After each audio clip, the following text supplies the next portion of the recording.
স্বাগত একুশে বিজনেসের সঙ্গে আছি মহিমা পলি।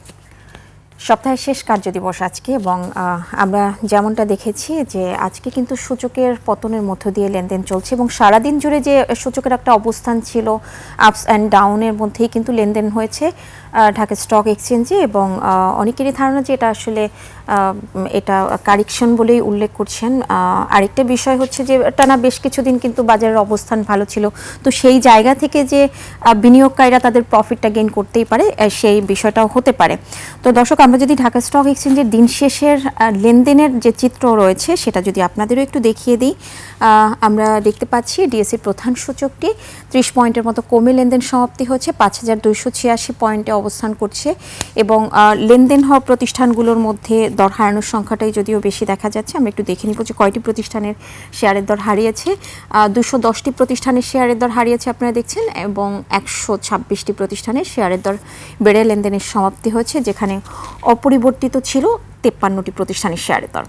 এবং টার্নওভার যেটা বলছিলাম যে গতকালকেও লেনদেনের পরিমাণ ছিল 887 কোটি টাকা, সেখানে আজকেও কিন্তু লেনদেনের পরিমাণ কিছুটা কমেছে, 864 কোটি টাকার মতো লেনদেনের পরিমাণ ছাড়িয়েছে ঢাকা স্টক এক্সচেঞ্জের দিন শেষে। এবং আমরা কিন্তু কয়েকদিনই যে ঢাকা স্টক এক্সচেঞ্জে 1000 কোটি টাকাও কিন্তু লেনদেন দেখেছি, কিন্তু আজকে সপ্তাহের শেষ কার্যদিবসে সেই লেনদেনের পরিমাণটা কিছু কমেই লেনদেনের সমাপ্তি হয়েছে। তো দর্শক, পুঁজিবাজার নিয়ে আরও বিস্তারিত জানতে এখন আমরা কথা বলবো সিনিয়র ব্যাংকার ও পুঁজিবাজার বিশ্লেষক মোহাম্মদ মাসুমের সঙ্গে। আপনাকে স্বাগত আমাদের আজকের অনুষ্ঠানে। জি, আজকে লেনদেনের চিত্র আপনি অবশ্যই জানেন এবং শুনছিলেন, এই যে লেনদেনের যে অবস্থা এটাকে কিভাবে দেখছেন? আসলে এই মার্কেটে সাস্টেইন করছে না আর কি, বা আমরা কারেকশন বলি, কারেকশন হবে, এটা তো স্বাভাবিক dynamics of the capital market. তবে সূচক যেভাবে আশা করা যাচ্ছিল সেভাবে এটা সাস্টেইন করছে না। একটা এক্সোজিনিয়াস অনেক ফ্যাক্টরসও আছে। মানুষের ভিতরে সবচেয়ে বড় কথা হলো কনফিডেন্সটা পাচ্ছে না। মানুষ কনফিডেন্সটা পেলে অনেকে একটু প্রফিট পেলেই একটা সেলিং প্রেশার এসে যায় মার্কেটে, যে মানে প্রফিট টেক করার একটা প্রবণতা অনেক বেড়ে গেছে। এই প্রফিট টেকিং করার প্রবণতা বেড়ে যাওয়া মানে কি, মানুষ হয়তো ওই কনফিডেন্স পাচ্ছে না যে নেক্সট ওয়ার্কিং যেতে কোন দিকে মুভ করবে। মানে সেটাই হলো confidence, scarcity of confidence, that is the reflection. অল্প একটু প্রফিট নিয়ে মানুষ সেলিং, এবং দেখা যাচ্ছে যে রিটেলের যারা আছে, ইন্ডিভিজুয়াল লেভেলের যারা, তারাই কিন্তু ইনস্টিটিউশনাল পার্টিসিপেশন যদি থাকতো মার্কেটে ওইভাবে, ইনস্টিটিউশনগুলো কিন্তু অ্যাক্টিভেটেড না, তাহলে কিন্তু মার্কেট একটু সাস্টেইন করার একটা ব্রিদিং স্পেস পেত। ইনস্টিটিউশনের যে রেজিলিয়েন্স, ইন্ডিভিজুয়ালি কিন্তু সেই রেজিলিয়েন্স বা সেই সাধারণত স্বাভাবিকভাবে থাকে না। সুতরাং ইনস্টিটিউশনাল পার্টিসিপেশন একেবারেই নাই বললে, মানে খুব ইনঅ্যাক্টিভ হয়ে গেছে ইনস্টিটিউশন গুলো, সেটা একটা মূল কারণ। এই জন্য মার্কেট ধরে রাখাটা ডিফিকাল্ট হয়ে যাচ্ছে। এই ধরে রাখতে পারছে না, এটা কিন্তু আবার কনফিডেন্স আবার ইমপ্যাক্ট করছে। কিন্তু আরেকটা বিষয় তো আমরা বলতেই পারি যে আরেকটা বিষয় তো আমরা এখানে একটু যুক্ত করতেই পারি যে এটা আসলে মাসের শেষ, এটা একটা ব্যাপার, মাসের শেষ এটা একটা ব্যাপার। 30 তারিখে সাধারণত সবসময় একটা ন্যাচারালি বা বৃহস্পতিবার মার্কেট একটু ডাউন বিটে থাকে, এটা অবজারভেশন দেখা। তারপরে বলবো যে মার্কেট যে একটা সাস্টেইন করার, মানে ধরে রাখার, এটা কিন্তু হচ্ছে না। আর আপনারা জানেন যে ওভারঅল ম্যাক্রো ইকোনমিক ইস্যুস গুলি হয়ে গেছে, তারপরে ব্যাংকের ব্যাংকিং সিস্টেমে নানা সমস্যা, সবই কিন্তু ক্যাপিটাল মার্কেট ইম্প্যাক্টেড হয়। কেননা মানি মার্কেট থেকে ক্যাপিটাল মার্কেট যে ট্রান্সমিশন, সেটা কিন্তু ওভাবে হচ্ছে না। এইটা কারণ একটা হলো, আমরা জানি মিডল ইস্ট কান্ট্রিতে যে যুদ্ধ বিগ্রহ, এক্সটার্নাল যে নিটিস, সেটাও কিন্তু মানুষের সাইকোলজিক্যালকে মানুষকে ইম্প্যাক্ট করে। সেটা তো আমরা একেবারে আলাদাভাবে দেখতে পাওয়ার সুযোগ নেই। জি, আরেকটা বিষয় নিয়ে কথা বলতে চাচ্ছিলাম, এই যে অর্থমন্ত্রীর যে জাতীয় সংসদে পুঁজিবাজার নিয়ে যে তার যে স্টেটমেন্ট এবং পুঁজিবাজারকে ঢেলে সাজানোর বিষয়ে কথা বলেছেন, সেটা আজকেই বলেছেন। তো এই বিষয়কে আমরা ধরে নিতে পারি যে ভবিষ্যতে আসলে এই বাজারের প্রতি বিনিয়োগকারীদের আস্থাটাও বাড়বে বা বাজার ভালোর দিকেই যাবে? না, এই সরকার কিন্তু অনেক ইস্যুতেই দেখলাম যে পজিটিভ, তারা পজিটিভ দেখতে পাচ্ছে এবং পুঁজিবাজার বলেন বা ব্যাংকিং সিস্টেম বলে বা ব্যবসায়ীদের জন্য ব্যবসার পরিবেশ যে প্রমোট করবেন কি করে, সে ব্যাপারে তারা কিন্তু ভালো আগ্রহ দেখাচ্ছেন এবং বিভিন্ন স্টেটমেন্টে কথাও বলতেছেন। যেমন মার্কেট ওভার রেগুলেটেড, এই কথাটা কিন্তু আমাদের অর্থমন্ত্রী সেদিন বললেন। মার্কেট রেগুলেশন ভালো, বাট ওভার রেগুলেটেড কিন্তু মার্কেটটাকে তার নর্মাল কোর্সে ফাংশন করতে দেয় না। সেটা মানি মার্কেট হতে পারে, সেটা ক্যাপিটাল মার্কেট হতে পারে। সুতরাং ওভার রেগুলেশনের যে একটা বার্ডেন, সেখান থেকে আমাদের বেরিয়ে আসতে হবে। এই জিনিসটা উনি ভালো বলেছেন, বিকজ এটা একটা রিয়েলিস্টিক পিকচার। আমরা একসময় দেখেছি যে বিভিন্ন মানে পেনাল্টি ইম্পোজ করা, ধরেন দেখা যায় আপনি বলছেন 400-500 কোটি টাকা পেনাল্টি ইম্পোজ করছে, at the end of the day আপনি 5 কোটি টাকা রিয়েলাইজ করছেন। কিন্তু পেনাল্টি যতটুকু ইম্পোজ করেন, তারা কিন্তু অনেকেই পেনাল্টি দেবে না, বিকজ তাদের লিগাল রিপোর্টস আছে, নানাভাবে ডিলে ডাইনিং হবে জিনিসটা। কিন্তু সাধারণ বিনিয়োগকারী যারা, তারা কিন্তু এফেক্টেড হয়ে যায়। এটা কিন্তু মার্কেটের উপর একটা ইম্প্যাক্ট পড়ে। সুতরাং কতখানি আপনি রেগুলেট করবেন বা কতখানি আপনি মার্কেটকে একটা ফ্লেক্সিবল হওয়ার সুযোগ দিবেন, এই যে একটা ট্রেড, এটা কিন্তু যারা রেগুলেটরি বডির অথরিটিতে আছেন তাদের কিন্তু এই জিনিসগুলো বুঝতে হবে। কিন্তু ক্যাপিটাল মার্কেট ডিনামিক্স কিন্তু একটু ভিন্ন। ক্যাপিটাল মার্কেট কিন্তু হাইলি সেন্সিটিভ একটা প্লেস, সেটা ক্যাপিটাল মার্কেট হোক, মানি মার্কেট হোক। তাই আজকের ব্যাংক সম্বন্ধে ধারণা খারাপ হয়ে গেলে মানুষ কিন্তু কনফিডেন্স লেভেলটা নড়ে চলে বসে। তখন একসময় দেখলাম যে উইথড্রল সিন্ড্রোম, ব্যাংকিং এর থেকে অনেক টাকা বেরিয়ে গিয়ে আপনার ম্যাট্রেস মানি জন্ম নিতে। তেমনি ক্যাপিটাল মার্কেট কিন্তু হাইলি সেন্সিটিভ। সুতরাং ক্যাপিটাল মার্কেটকে আমরা বলি স্পেকুলেটিভ মার্কেট, কিন্তু আপনি যদি ওভার রেগুলেটেড করে ফেলেন এই মতো অবস্থা, তার মার্কেট কিন্তু ভালো হতে গিয়েও ভালো হবে না। ঠিক আছে, কিন্তু এই যে পুরো সিচুয়েশনটা, যে এই যে পুরো সিচুয়েশনটা যেটা বলছিলাম, যে বর্তমান সরকারের পুঁজিবাজার নিয়ে সংস্কারমূলক উদ্যোগ বা অর্থমন্ত্রীর যে হচ্ছে এই যে কমিটমেন্ট, এই পুরো বিষয়টা যদি বিবেচনা করি, সেক্ষেত্রে ভবিষ্যতে আসলে পুঁজিবাজার কোন দিকে যেতে পারে, সেটা যদি একটু জানতে চাই।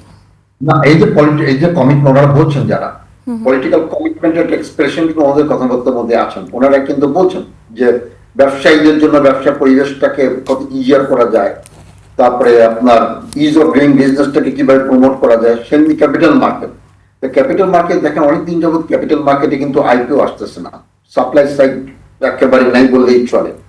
আবার আগে যে সমস্ত আইপিও আসছিল, অনেক যে সমস্ত কোম্পানিগুলো ডিজার্ভ করে না আইপিওতে যাওয়া, তাদেরকেও কিন্তু একসময় পারমিশন দেওয়া হয়েছে পলিটিক্যাল প্যাট্রোনাইজেশন বিগত রিজিমে। কিন্তু এখন কিন্তু সরকার বিভিন্ন গভর্নমেন্ট যে এন্টিটিস আছে, সেগুলো শেয়ার আপলোড করার জন্য তারাও একটু অ্যাক্টিভেট করছেন। তাদের পলিসিতে সেটা আসছে যে আমরা অনেক সরকারি প্রতিষ্ঠানগুলো শেয়ার আপলোড করা। আমাদের দেশে অনেক মাল্টি ন্যাশনাল কোম্পানিগুলি আছে। সুতরাং শেয়ার মার্কেটে ওনারা আসার জন্য একটা পরিবেশ দরকার। ক্যাপিটাল মার্কেটকে ক্যাসিনো বলা যাবে না। যদি ক্যাসিনো হয়ে যায়, তার মানুষ কিন্তু যারা আসতে চাবে তারা কিন্তু দ্বিধাদ্বন্দ্বে করবে।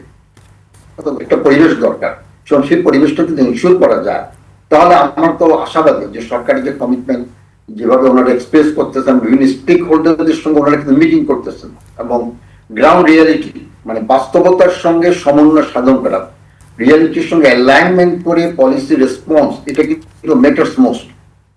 কেন আপনি যে পলিসি রেসপন্স করবেন, that should be align with the ground reality. হঠাৎ করে কোনো কিছু চাপিয়ে দেওয়া যাবে না, আবার ফ্লেক্সিবিলিটিও থাকতে হবে, আবার ওভার রেগুলেটেডও করা যাবে না।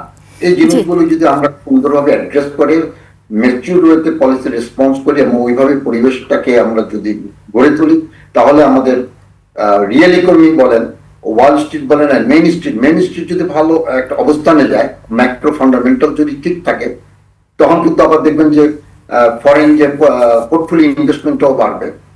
লোকাল ইনভেস্টমেন্ট যদি না হয়, তাহলে কিন্তু বাইরের ইনভেস্টমেন্টটাও কিন্তু আসবে না, এটা তো সত্যি কথা। যে আসলে অন্য প্রসঙ্গে পোর্টফোলিও ইনভেস্টমেন্টের জন্য যে পরিবেশ দরকার, যে আস্থার জায়গাটা দরকার, সেটা আমাদের বিল্ড আপ করতে হবে। জি, অন্য একটা প্রসঙ্গে আসতে চাচ্ছিলাম যে আপনি অবশ্যই জানেন যে এটা ডিভিডেন্ড মৌসুম, এবং এখানে যদি আমি বেশ কিছু কোম্পানি কিন্তু এরই মধ্যে ডিভিডেন্ডও প্রকাশ করেছে, সেখানে যদি আমি ব্যাংকিং সেক্টরটাকে উল্লেখ করি, এই সেক্টরটার ডিভিডেন্ড কিন্তু বেশ ভালো অন্যান্য সেক্টরের তুলনায়, এবং ইপিএস যদি বলেন সেটাও কিন্তু বেশ ভালোই। তো সেক্ষেত্রে হচ্ছে এটা নিয়ে কি বলবেন আপনি? না, ডিভিডেন্ড তো ভালো। এই ডিভিডেন্ড যে পাচ্ছে, এটা কিন্তু লোকজনের মধ্যে এটা একটা কন্ট্রিবিউটিং ফ্যাক্টর। মানুষ চাচ্ছে at the end of the day তার ইনভেস্টমেন্টের রিটার্নটা কেমন হবে, তাই না? ডিভিডেন্ড তো সেটাই। সুতরাং ব্যাংকগুলো যেগুলো ডিভিডেন্ড দিয়েছে এটা আসলে আশাব্যঞ্জক এবং তারা ফান্ডামেন্টালস অনুযায়ী তারা দিয়েছে এবং এটা একটা ভালো দিক আমি বলবো। এটাও কিন্তু মানুষের মোরালিটি বিল্ড আপ করে ইনভেস্টরদের জন্য একটা ভালো কন্ট্রিবিউটিং ফ্যাক্টর। এটাকে সাধুবাদ আমরা জানি। ব্যাংকিং যারা বেশ কিছু ব্যাংক কিন্তু ভালোই ডিভিডেন্ড দিয়েছে। জি, আমরা কি তাহলে এই সেক্টরে অনেক কমপ্লায়েন্স ইস্যুস মিট আপ করে তারপরে ডিভিডেন্ড দিতে হয়। হাইলি রেগুলেটেড সেগমেন্ট ব্যাংক তার মধ্যে থেকে এমতো অবস্থা যে তারা ভালো ডিভিডেন্ড দিয়েছে, they deserve due appreciation from all quarters. আমরা কি তাহলে বলতে পারি যে এই যে ব্যাংকিং সেক্টরের অর্থনৈতিক শক্তিটা বেড়েছে এবং সাধারণ বিনিয়োগকারীদের এই সেক্টরের প্রতি হচ্ছে আস্থাটাও বেড়েছে, যেটা আমরা কিছুদিন আগেও কিন্তু ল্যাকিংসটা দেখেছিলাম। হ্যাঁ, অবশ্যই অবশ্যই। কিছু কিছু ব্যাংক তো আমার জানি যে খুব খারাপ অবস্থা, যে প্রাথমিক শ্রেণীর ব্যাংক, প্রথম 10-15-20টা ব্যাংক এটা ভালো করতেছে এবং তাদের ফান্ডামেন্টাল জোনের ভালো, তারা মিট করে। দ্যাটস তো তারা এনেবল ইনস্টিটিউশন আছে বলেই তো তারা ডিভিডেন্ড দিয়েছে। তাদের ব্যালেন্স শিট পারমিট করে বলেই তো তারা up to that extend of dividend দেওয়ার মতো সক্ষমতা অর্জন করেছে। এটা পাবলিকের মধ্যে একটা পজিটিভ ইম্প্যাক্ট পড়বে আনডাউটেডলি। সুতরাং ওদের অন্যান্য যারা আছে তাদেরও কিন্তু এই ব্যাপারে উৎসাহিত, উন্নত যারা নন ব্যাংক বা নন ফাইন্যান্সিয়াল ইনস্টিটিউশন তাদেরও কিন্তু চিন্তা ভাবনা করা দরকার। ওরা ওই সমস্ত সেগমেন্ট কিন্তু ব্যাংকিং আর যারা রিয়েল বিভিন্ন ম্যানুফ্যাকচারিং কনসার্ন বা যেটা আছে তাদেরও কিন্তু তাদের জন্য কিন্তু পরিবেশ অত বান্ধব না এখন। তারা কিন্তু বিভিন্ন ভাবে সাফার করতেছে। সেখানেও চাঙ্গা করার একটা প্রয়োজন আছে। আর সবচেয়ে বড় কথা আইপিও সাপ্লাই সাইডটার প্রতি একটু গুরুত্ব দিতে হবে। সাপ্লাই ফলোজ দ্য ডিমান্ড, বুঝছেন? আইপিও তে যাতে ভালো আইপিও আসে, কোয়ালিটেটিভ শেয়ার গুলো যাতে মার্কেটে ফ্লোট করে বা ভালো ভালো কোম্পানি, সেদিকে আমাদের একটু নজরদারি বাড়াতে হবে। জি, আমরা শেষ করব। আপনার যদি একটা ছোট্ট একটা মেসেজ শুনতে চাই বিনিয়োগকারীদের জন্য, এই যে ওভারঅল বাজার বিবেচনায় এবং এই যে ব্যাংকিং সেক্টরের প্রতি যে বিনিয়োগকারীদের আস্থা ফিরেছে, সবকিছু বিবেচনায় যদি বিনিয়োগকারীদের জন্য ছোট্ট একটা মেসেজ দেন। না, আপনি দেখেন যে ব্যাংকিং সিস্টেমের উপরে কিন্তু একবার দেখা গেছে যে উজ্জ্বল সিনড্রোম দেখা দিয়েছে, বিকজ মানুষের কনফিডেন্সের জায়গাটা নাড়াচাড়া দিয়েছে। কিন্তু আবার দেখা যাচ্ছে যে ডিভিডেন্ড যে কটা ব্যাংক দিল এটা কিন্তু তাদের কনফিডেন্সটাকে বিল্ড আপ করার জন্য, আমি আগেও বলছি, এটা ভালো একটা কন্ট্রিবিউটিং ফ্যাক্টর আনডাউটেডলি। আরেকটা কথা হলো যে আমরা কিন্তু বড় বড় ফাইন্যান্সিয়াল ব্যবসায়ীরা কিন্তু ম্যাক্সিমাম তারা ব্যাংক উপর নির্ভরশীল। এই ব্যাংকের উপর যে ওভার রিলায়েন্স এখান থেকে বেড়ে ক্যাপিটাল মার্কেট মুখী করতে হবে, যাতে যারা লাস্ট থেকে বড় আসে, তাদের যারা বড় বড় প্রজেক্ট করতে চায় তাদের কিন্তু একটা পার্সেন্টেজ যদি দিয়ে দেওয়া হয় যে এর উপরে গেলে তাদেরকে অবশ্যই ফান্ডটা রেজ করতে হবে ক্যাপিটাল মার্কেট। তো অনেক ইস্যুজ আছে, এগুলোকে কিন্তু আমাদেরকে মানে হোলিস্টিক পার্সপেক্টিভে দেখে তারপর একটা সাস্টেইনেবল সলিউশন দিতে হবে। আগে বলেছি যে রিয়েল লাইফ সিচুয়েশনের সঙ্গে অ্যালাইনমেন্ট করতে হবে। ওভার রেগুলেশনও খারাপ, রেগুলেশন তো থাকবেই। যেন ক্যাপিটাল মার্কেটকে যদি অনেকে মনে করে যে এটা ক্যাসিনো হয়ে গেছে, সেটাও কিন্তু গ্রহণযোগ্য না। সুতরাং ক্যাপিটাল মার্কেটে একটা স্পেকুলেটিভ মার্কেট, এখানে কিছুটা এদিক সেদিক হবে, সেটাকে টলারেন্সের মধ্যে রেখেই আমাদেরকে ক্যাপিটাল মার্কেটকে রিফর্ম করতেই হবে। অবশ্যই সেখানে আগে যে সমস্ত ঘটনা ঘটে গেছে তখন কিন্তু আমাদের কিন্তু অনেক রিপোর্ট, ইনভেস্টিগেশন রিপোর্টও ছিল, কিন্তু আমাদের কোন রেমিডিয়াল মেজার্স গুলো কিন্তু নেওয়া হয়নি। সুতরাং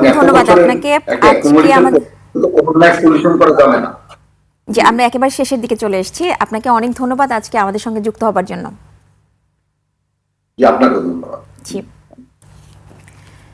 দর্শক, এতক্ষণ আমরা পুঁজিবাজার পরিস্থিতি নিয়ে কথা বলছিলাম সিনিয়র ব্যাংকার ও পুঁজিবাজার বিশ্লেষক মোহাম্মদ মাসুমের সঙ্গে। নিচ্ছে একটা বিরতি, ফিরছি একটু পরেই, ততক্ষণ সঙ্গেই থাকুন।